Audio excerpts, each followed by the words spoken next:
دیکھو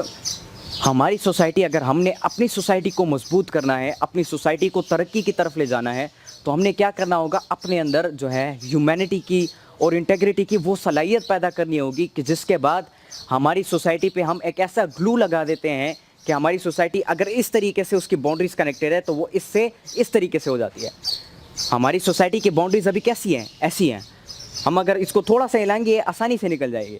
لیکن اگر ہم انسانیت کی جو کوالٹیز ہیں، جو فیلنگز ہوتی ہے، جو احساس ہوتا ہے، اس کو بلڈ کریں گے، انٹیگریٹی اور آنیسٹی کی جو صلاحیت ہوتی ہے، سچائی کی، ٹروتھ اور ریالٹی اور کمپیشن اور اسٹرگل کی جو صلاحیت ہوتی ہے، اس کو اگر ہم اپنے اندر بلڈ کریں گے، ٹھیک ہے، اور اس کے اوپر اگر ہم کام کریں گے تو کیا ہوگا کہ ڈیفینیٹلی ہماری سوسائٹی کی جو باؤنڈریز ہے اس پہ اگر ہم نے گلو ایسے لگایا تھا تو ہم وہ گلو ایسے کر لیں گے، ایسے جو گلو لگا ہے وہ آسانی سے نکل جائے گا۔ لیکن اگر ہماری سوسائٹی کی باؤنڈریز ایسی ہو گئی،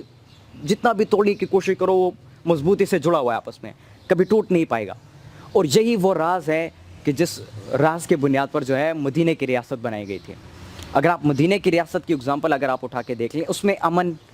بھائی چارے کا سسٹم، جس کو جو ہے کو ایگزسٹنس بھی کہتے ہیں، انٹیگریٹی ہو گئی، آنیسٹی ہو گئی، ٹھیک ہے، ٹروتھ ہو گئی، ریالٹی ہو گئی، کمپیشن، اسٹرگل، یہ چیزیں شامل تھی اس ریاست میں، جس کی وجہ سے وہ مدینہ کی ریاست پوری دنیا میں پھیلی اور اسلام پوری دنیا میں پھیلا، اور اللہ اور اس کے رسول کا جو پیغام ہے وہ پوری دنیا میں پھیلا صلی اللہ علیہ وآلہ وسلم۔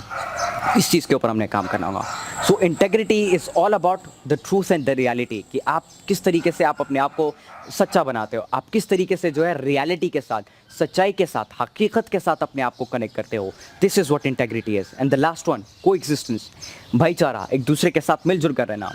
دیکھیں یہاں پر میں آپ کو ایک ایگزامپل دیتا ہوں۔ اگر ایک بندہ، ایک ہمات جو ہے وہ ایک مقصد کے اوپر یا ایک چیز کے اوپر کام کرتا ہے تو وہ اس چیز کے اوپر اتنا کام نہیں کر پائے گا، وہ اتنی اپنی سروسز نہیں پرووائڈ کر پائے گا، وہ اتنا کام نہیں کر پائے گا اس مقصد سے، جبکہ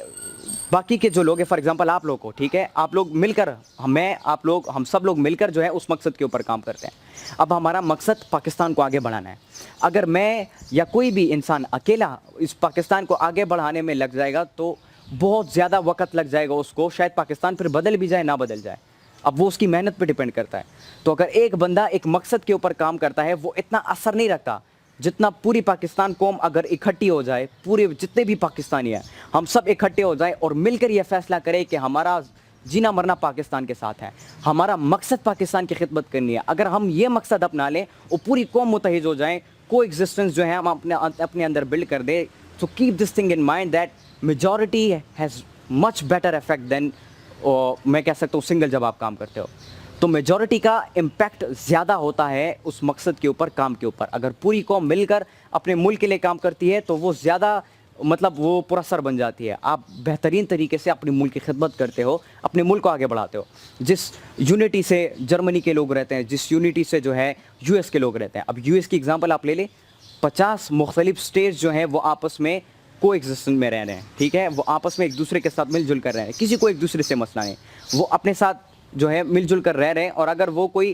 ملک کے لیے کام کرتے بھی ہیں تو وہ صرف اپنے ذات کے بارے میں پھر نہیں سوچتے، اپنے ارد گرد کے سوسائٹی ممبرز، اپنے ارد گرد کے لوگ اور اپنے کنٹری مین یا فیلو مین کے بارے میں ضرور سوچتے ہیں کہ اگر میں نے مقصد سلیکٹ کرنا ہے تو میں نے ان کے لیے کرنا ہے، اگر میں نے زندگی میں آگے کچھ کرنا ہے تو اس میں ان کے لیے فائدہ ہونا چاہیے، ان کے لیے ایک روشنی، ایک راستہ ضرور ہونا چاہیے کہ جس سے یہ لوگ بھی آگے بڑھ سکیں۔ دس از واٹ کو ایگزسٹنس از۔ اور یہی وہ بھائی چارے کا رشتہ تھا کہ جس چیز کے بنیاد پر مدینہ کی ریاست بنی تھی۔ اس طرح میں نے پہلے آپ کو بتایا، مدینہ کی ریاست اس انٹیگریٹی کی بنیاد پر بنی، کو ایگزسٹنس کی بنیاد پر بنی، امن کی بنیاد پر ہے۔ اور جس طریقے سے وہ واقعہ آپ نے ضرور سنا ہوگا کہ جب حضرت محمد صلی اللہ علیہ وآلہ وسلم مکہ کے جتنے بھی مہاجر تھے ان سب کے ساتھ مدینہ جب چلے گئے اور انہوں نے مکہ کے جو مہاجرین تھے ان کے ہاتھوں کو تھما دیا مدینہ کے انصار کے ہاتھوں میں، اور ان کو کہا کہ آج سے تم سب لوگ آپس میں بھائی بھائی ہو۔ یہ وہ پوائنٹ تھا جس سے پھر اسلام پھیلنے لگ گیا اور پوری دنیا میں پھر اسلام پھیلا۔ That was the coexistence and we have to build that coexistence. اور جب ہم اس پیس جس کے اندر پھر ڈیولپمنٹ، آپ کی گروتھ، آپ کی جو ہے ایڈوانسمنٹ یا ایکسپینشن آ جاتی ہے، اور ہم اگر اس انٹیگریٹی جس میں آپ کی آنیسٹی، آپ کی ٹروتھ، آپ کا کمپیشن، آپ کی ریالٹی آ جاتی ہے، آپ کی حقیقت آ جاتی ہے، آپ کی سچائی کے ساتھ لگن آ جاتی ہے، ٹھیک ہے، اور جب ہم اس کو ایگزسٹنس کے جس میں ہم ایک میجر امپیکٹ بناتے ہیں، نہ کہ سنگل امپیکٹ، جس میں ہم ایک میجر امپیکٹ بناتے ہیں اور مل کر اپنی سوسائٹی کی جو باؤنڈز ہیں اس کو ہم اسٹرانگ کرتے ہیں, مضبوط بناتے ہیں, اور ہم مل کر جب آگے بڑھیں گے, یاد رکھیں that will be the stage. یہ وہ مقام ہوگا, وہ اسٹیج ہوگا کہ جب پاکستان آگے بڑھنا شروع کرے گا. یہ وہ اسٹیج ہوگا کہ ہماری سوسائٹیز آگے بڑھیں گی, ہمارے مسائل تمام ختم ہو جائیں گے, اور ہم پاکستان کی جو ایک پازیٹیو پکچر ہے, ایک خوبصورت اور پیاری تصویر ہے, وہ ہم پوری دنیا کو دکھا سکیں گے. بہت بہت شکریہ آپ کا.